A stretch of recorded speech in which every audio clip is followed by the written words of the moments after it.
Hujambo mwanafunzi, karibu. Tunaendelea na uchambuzi wa isimu jamii. Katika kipindi hiki, ningependa tuangalie sababu za lugha kufa au kufifia. Kumbuka katika sifa za lugha, tulisema kwamba lugha huenda ikafa ama lugha huenda ikafifia. Inapokufa lugha, ni nini ambacho kinachangia ama ni nini ambacho kinasababisha lugha hiyo iweze kufa au iweze kufifia?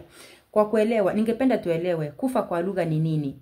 Tunaposema lugha imekufa, ina maana kwamba hii ni ile hali ambapo lugha moja inaimeza lugha nyingine na kuimaliza kabisa, ama lugha inatoweka na haipo tena ili iweze kutumika katika mawasiliano.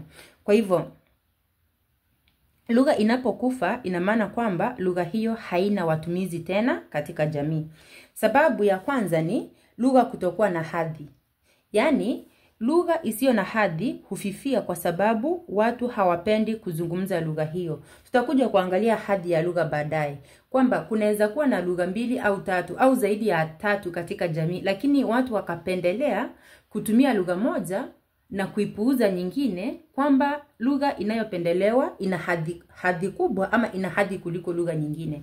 Hoja ya pili, lugha fulani kutoungwa mkono. Unaweza pata kuna lugha nyingi, lakini kuna ile lugha ambayo inaungwa mkono na kuna lugha nyingine ambayo haiungwi mkono. Kwa hivyo lugha kutoungwa mkono, kwa mfano na taasisi kama vile elimu ama vyombo vya habari, lugha hiyo itafifia.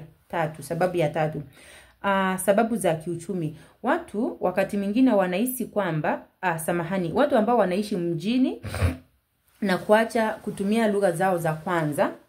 Mjini watu wametoka katika maeneo tofauti na watu wanatumia lugha tofauti. Kwa hivyo mjini watu watatumia lugha moja, wataacha kutumia zile lugha zao za kwanza, na lugha isipotumika huenda ikafifia. Hoja ya 4, idadi ndogo ya wazungumzaji. Naam, iwapo lugha ina idadi ndogo ya wazungumzaji, basi lugha hiyo iko katika hatari ya kufifia. Wale wazungumzaji huenda wakahama, wakasambaratika, huenda wakafa, huenda wakatawanyika, mambo kama hayo. Hoja ya 5 tunaambiwa ni kutokuwa na sera maalum kuhusu matumizi ya lugha hiyo. Hoja ya 6, ndoa za mseto. Ndoa ya mseto huathiri lugha ya kwanza ya wanandoa, hivyo kufifia. Natumai tunaelewa maana ya ndoa ya mseto. Hoja ya 7 ni kwamba kuhamia kwingine. Watu wanapohamia kwingine na kuishi na kuingiliana na watu wengine, ile lugha ambayo walikuwa naitumia mwanzoni huenda ikaathirika. Mielekeo ya watu, hiyo ni hoja ya 8. Tunaambiwa kwamba wakati mwingine watu wana mielekeo tofauti.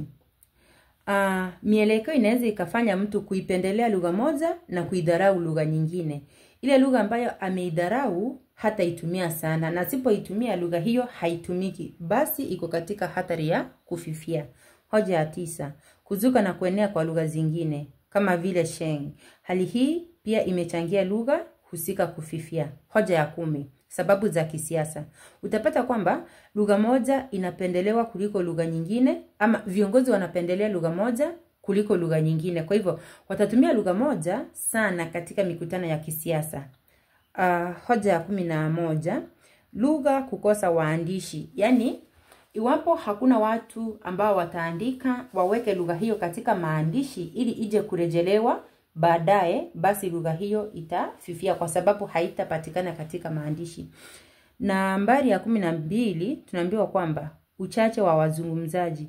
Ina maana kwamba idadi ya wazungumzaji wa lugha husika inapopungua, lugha hiyo pia itafifia. Hoja ya 13 tunaambiwa ukosefu wa pesa za kufanyia utafiti. Iwapo utafiti katika lugha husika hautafanyika, basi lugha hiyo huenda ikafifia. Hoja ya 14 tunaambiwa matumizi. Hoja ya 14 inasema matumizi mabovu ya lugha, kwamba watumizi wa lugha kutojali namna ambavyo wanatumia lugha hiyo, basi lugha hiyo itakufa ama itafifia kwa sababu watu wataeneza matumizi mabaya ya lugha hiyo. Na 15 tunaambiwa kutojivunia lugha ya asili na kuidunisha. Yaani kuna watu ambao hawajivunii lugha yao ya asili na wakati mwingine wanadunisha lugha yao ya asili. Basi hali hii itaadharisha lugha hiyo inapokosa kutumiwa. Hoja ya 16 tunaambiwa wazungumzaji wote wa lugha kufa. Sana sana kama lugha ilikuwa na idadi ndogo ya wazungumzaji. Na kuna baadhi ya mambo ambayo huenda yakatokea, labda mafuriko, na yakasababisha watu wote wanaozungumza lugha hiyo kufa, basi lugha hiyo pia tunasema imefanya nini? Imekufa. Na mwisho, magonjwa. Labda ugonjwa unaweza ukazuka na ukawaua watu. Natumai tumeelewa.